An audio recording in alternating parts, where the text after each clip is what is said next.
after budget, so many economic issues are erupting. Suppose that we had discussed about the fiscal consolidation, and now we are going to discuss the issue of white paper. Hello friends, welcome to the InNews series of Drishti IAS. My name is Ritu and today's session is about white paper in economy. So moving towards the points of discussion part. First of all, we are going to discuss the news, then we are going to discuss what is a white paper and why it is being presented now. It means after the budget or after this 9 years of completion of the BJP government, and then what is its objective, and then we are going to discuss the practice question for prelims. Before that, you have to like, share and subscribe to the Drishti IAS channel. Moving towards the news part. So yesterday, our Finance Minister Nirmala Sitharaman has presented a white paper in the parliament, and the purpose of white paper is that they will analyze the economic scenario of both the decades. It means that we have two decades like 2004 to 2014. After that we have another decade 2014 to 2024. And what is the difference between these 2 years? That this first decade is ruled by the UPA government and the second decade is ruled by the NDA government. So there will be the comparison between these two governments regarding their economic situation and economic scenario. So this is the news we are going to discuss. Moving towards the next slide.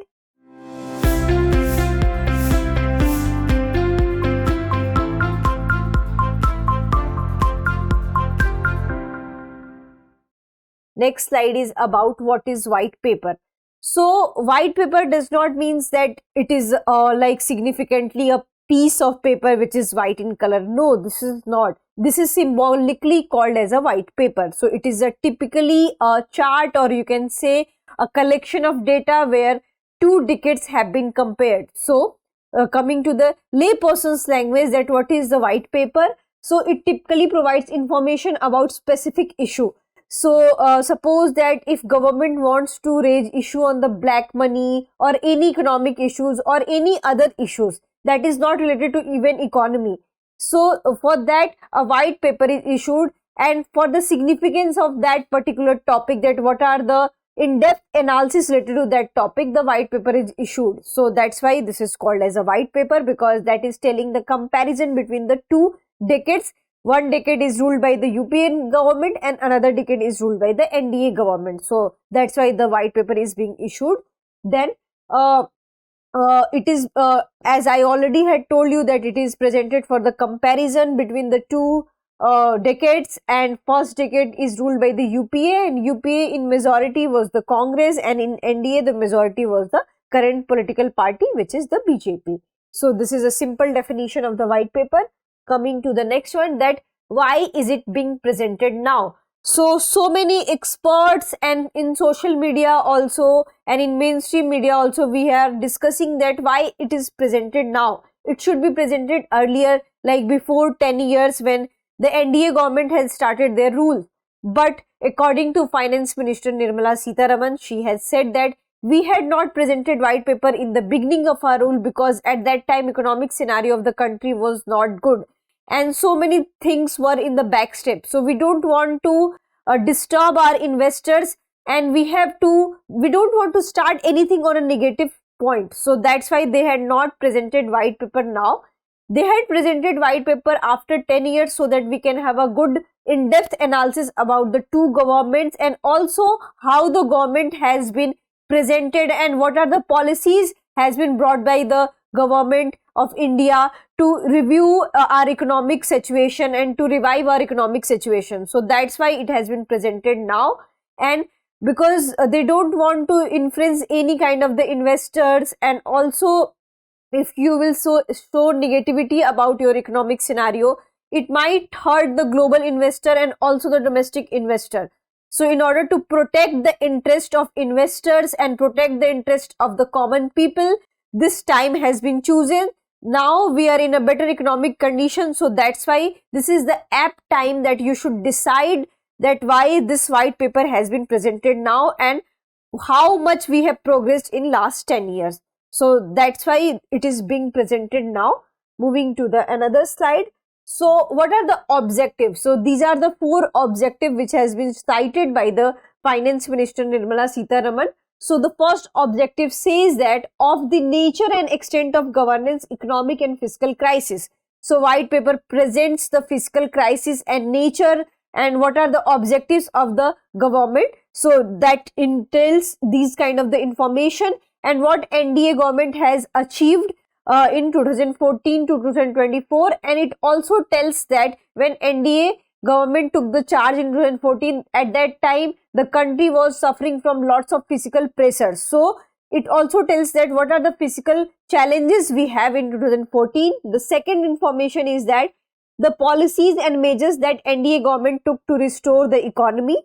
This is the second objective, and the third objective is that it hopes to generate a wider and more informed debate and parliamentary about the economic situation of the country.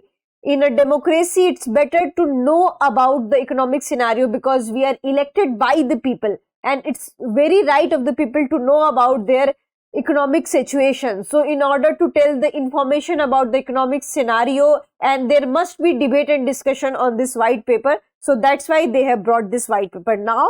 And the fourth, they have quoted the Prime Minister Narendra Modi last year independence speech, and that speech says that to commit ourselves to national development with new inspiration, new consciousness, new resolutions as the country opens for the immense possibilities and opportunity. So in order to find out the new opportunities and new potential growth for the India, this white paper has been brought. So that's why these are the objectives we have. However, the introduction of white paper has led many criticism to the government, especially the current ruling political party, and various economic experts have says that when you see the aggregate growth rate of these 2 decades, what we have found that UPA government has done better in comparison to the NDA government. Still, they are saying that we are progressing on a right side because they are quoting that in the last 10 years we have also faced the pandemic, and in pandemic so many countries economic growth has been disrupted. So because of that we have this much of economic growth despite of various economic challenges, global economic challenges, and also the pandemic. NDA government has proved right and they had progressed a lot. But the so many economic analysis has says that when NDA government took charge and in the last 2 years of the UPA government, there was a global economic crisis happening because of the crude oil prices, and because we can see that Indian economy was also affected. So what the white paper is telling, it is not telling the truth because it is not telling the reasons that at that time the whole world was suffering from the global economic crisis. On the other hand, various economic experts have also suggested that in this very white paper they had missed various parameters and how to measure the economy. This is a very debatable issue. They had missed the labor periodic force surveys, in which they had said that 45 years unemployment we have seen in 2017 and 18. So the word unemployment is missing in the white paper.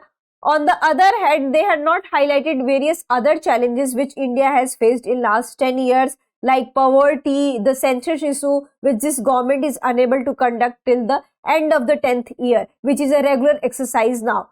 So these are the challenges which has been cited by the various economic experts on the white paper. So we need to examine this white paper on the both sides, that what are the achievements of the NDA government and what NDA government has missed, and what are the loopholes we have in the white papers. So moving towards the question part.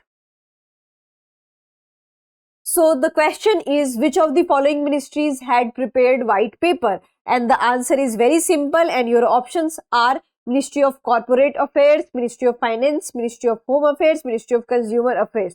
So I hope you are able to answer this in the comment section. If you have any queries related to this session, kindly comment. Thank you. For more informative content, like, share and subscribe, and do not forget to press the bell icon to get the notifications.